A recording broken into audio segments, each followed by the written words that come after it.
Assalamualaikum warahmatullahi wabarakatuh. Pada kesempatan kali ini, Islam Fisabilillah akan membahas kisah kejadian gaib ketika memandikan jasad Rasulullah Shallallahu Alaihi Wasallam. Tanpa berlama-lama kita langsung saja ke kisahnya. Hidup dan mati adalah ketentuan Allah Subhanahu wa Ta'ala. Setiap jiwa akan merasakan mati, itulah kuasa Allah Subhanahu wa Ta'ala. Umur hidup manusia sudah ditentukan Allah dan telah tertulis di Lauhul Mahfuz. Allah Subhanahu wa Ta'ala berfirman, Allah menghapus dan menetapkan apa yang Dia kehendaki dan di sisinya terdapat umul kitab Lauhul Mahfuz. Quran Surah Ar-Ra'd ayat 39. Rasulullah Muhammad Shallallahu Alaihi Wasallam wafat pada hari Senin 12 Rabiul Awal tahun 11 Hijriah atau 633 Masehi pada usia 63 tahun. Isyarat dekatnya ajal Rasulullah dimulai ketika Nabi Shallallahu Alaihi Wasallam beriktikaf di bulan Ramadan tahun 10 Hijriah, dan malaikat Jibril alaihi salam mengulang Al-Quran hingga 2 kali dalam tahun itu bersama. Rasulullah berkata, ketika ajal Rasulullah Shallallahu Alaihi Wasallam sudah dekat, Rasulullah mengumpulkan kami di rumah Aisyah radhiyallahu anha. Kemudian Rasulullah memandang kami sambil berlinang air matanya lalu bersabda, Marhaban bikum. Semoga Allah memanjangkan umur kamu semua. Semoga Allah menyayangi, menolong, dan memberikan petunjuk kepada kamu. Kemudian Rasulullah bersabda, tenanglah, semoga Allah mengampuni kamu semua apabila kamu semua telah memandikan dan mengkafaniku. Maka letakkanlah aku di atas tempat tidurku di dalam rumahku ini di tepi yang kuburku. Kemudian keluarlah kamu semua dari sisiku. Maka yang pertama-tama mensalatkan aku adalah sahabatku Jibril alaihi salam, kemudian Mikail, kemudian Israfil, kemudian malaikat Israel beserta bala tentaranya. Kemudian masuklah kamu dengan sebaik-baiknya dan hendaklah yang mulai salat adalah kaum lelaki dari pihak keluargaku, kemudian yang wanita-wanitanya, dan kemudian kamu semua. Ibnu Rajab mengatakan, saat Rasulullah wafat, kaum muslimin tercengang hebat, ada yang tercengang hingga tak sadarkan diri, ada pula yang tidak bisa berkata-kata, ada yang tidak mau lagi tinggal di Madinah seperti Bilal bin Rabah, bahkan ada yang meminta kepada Allah agar matanya dibutakan Allah Subhanahu wa Ta'ala, karena dia hanya ingin orang yang terakhir ia lihat adalah Rasulullah ialah Abdullah bin Zaid, dan ada yang mengingkari kematian Rasulullah seperti halnya Umar bin Khattab radhiyallahu anhu. Aisyah radhiyallahu anha menuturkan, ketika Rasulullah Shallallahu Alaihi Wasallam wafat, muncullah kemunafikan di berbagai wilayah. Sebagian orang Arab murtad serta orang-orang Yahudi dan Nasrani mengangkat pemimpin mereka. Kaum muslimin ketika itu laksana kambing yang kehujanan di malam hari pada musim dingin. Karena kehilangan Nabi Shallallahu Alaihi Wasallam sampai Allah Azza wa Jalla menyatukan mereka dengan kekhalifahan Abu Bakar. Kisah setelah wafatnya Rasulullah Shallallahu Alaihi Wasallam sangatlah panjang untuk diceritakan. Namun pada kisah kali ini kita fokus dan membatasinya pada satu pembahasan, yakni tentang air bekas memandikan jenazah Rasulullah Shallallahu Alaihi Wasallam. Diceritakan pada suatu hari di dalam muktamar majelis pertemuan para ulama dunia di Mesir. Ketika itu Syekh Mutawali Asy-Syarawi memiliki pertanyaan yang cukup membingungkan semua halayak yang hadir. Sebab belum ada dari orang yang hadir dalam majelis itu memiliki pertanyaan seperti beliau. Seperti yang kita ketahui, muktamar ulama dunia adalah berkumpulnya para ulama seluruh dunia dan sudah bisa dipastikan yang berkumpul adalah orang-orang saleh yang alim dan ahli ilmu. Maka pembahasan dan pertanyaan dalam majelis itu pasti bukanlah pembahasan yang ringan.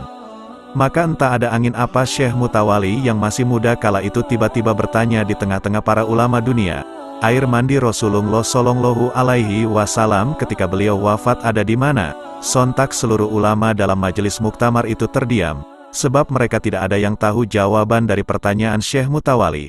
Karena di dalam catatan sejarah sekalipun belum ada tulisan, ilmu, ataupun kitab yang membahas mengenai hal yang ditanyakan Syekh Mutawali. Maka pemimpin majelis tersebut berkata dalam majelis itu, beri aku waktu hingga esok sehingga aku dapat mencari jawabannya. Setelah selesai dari majelis muktamar itu, sang pemimpin majelis yang juga seorang ulama saleh yang alim ahli ilmu itu menyadari, bahwa pertanyaan Syekh Mutawali tidak ada di dalam Al-Quran, hadis, dan kitab-kitab para ulama terdahulu. Maka sudah menjadi kebiasaan orang-orang soleh terdahulu, untuk mencari jawaban dari segala kesulitan adalah bersalawat kepada Nabi Muhammad Shallallahu Alaihi Wasallam.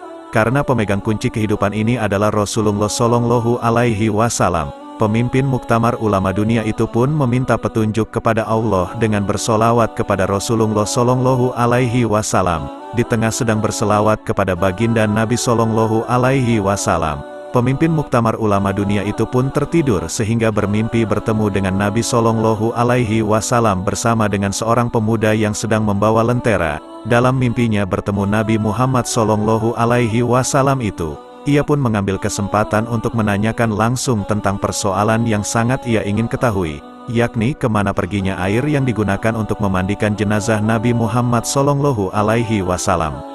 Ia berkata, "Ya Rasulullah, air mandi ketika Rasulullah dimandikan kemana?" Maka Rasulullah Shallallahu Alaihi Wasallam bersabda, "Allah Subhanahu wa Ta'ala memerintahkan matahari menarik air mandiku ke awan. Kemudian awan diperintahkan menyebar ke seluruh penjuru dunia, dan setiap tetesan yang jatuh ke bagian dunia manapun pasti nantinya menjadi masjid." Keesokan harinya, pemimpin majelis muktamar bersama para ulama dunia itu pun melanjutkan sidang muktamar dengan pembahasan-pembahasan yang lain. Karena memang tujuan diadakan muktamar ulama dunia itu adalah untuk mengambil keputusan dari permasalahan yang menjadi topik pembahasan di dalam muktamar dan permasalahan lainnya yang berkaitan dengan agama dan umat. Namun anehnya, Syekh Mutawali Asy-Syarawi muda yang hadir ketika itu hanya diam saja sampai sidang muktamar ulama itu selesai, tanpa menanyakan kembali tentang jawaban yang ditanyakannya sehari sebelumnya.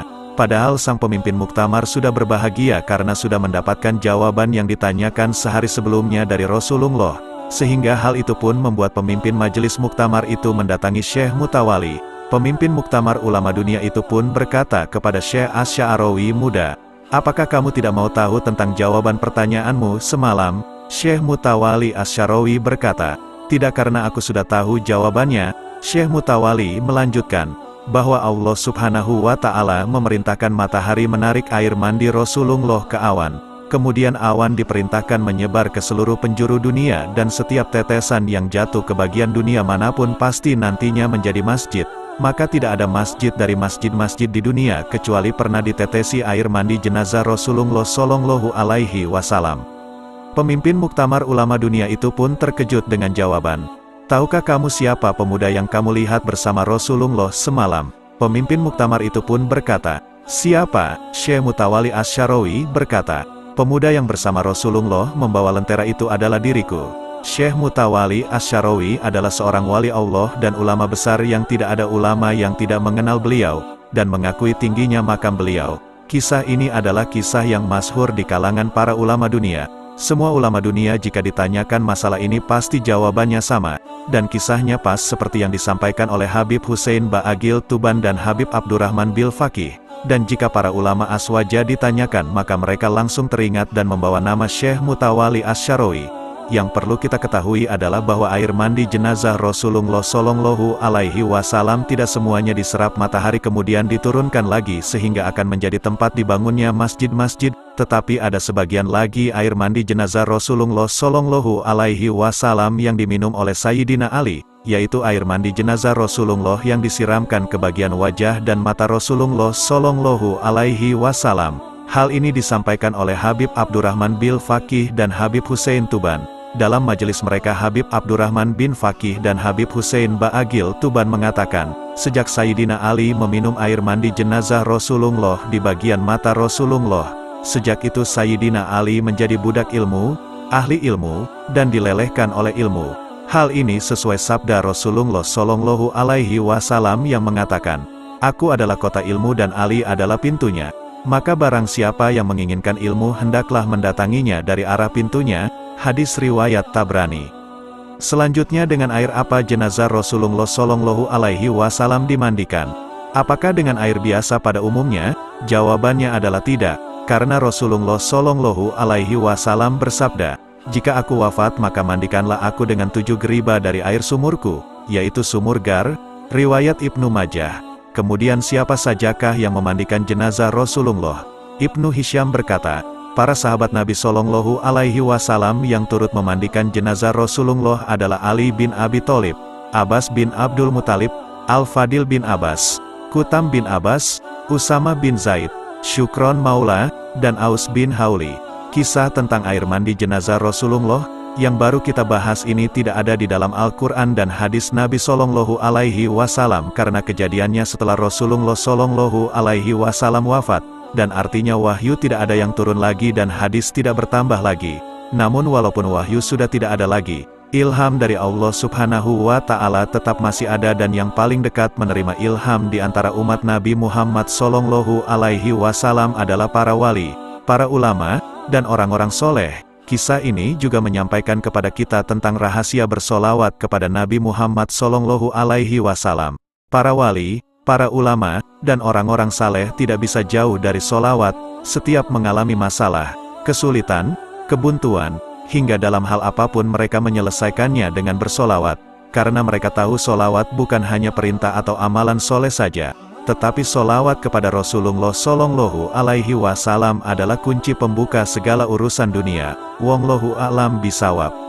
Alhamdulillah saudara seiman, semoga kisah ini dapat menambah ilmu dan menambah ketakwaan kita kepada Allah Subhanahu wa Ta'ala. Assalamualaikum warahmatullahi wabarakatuh.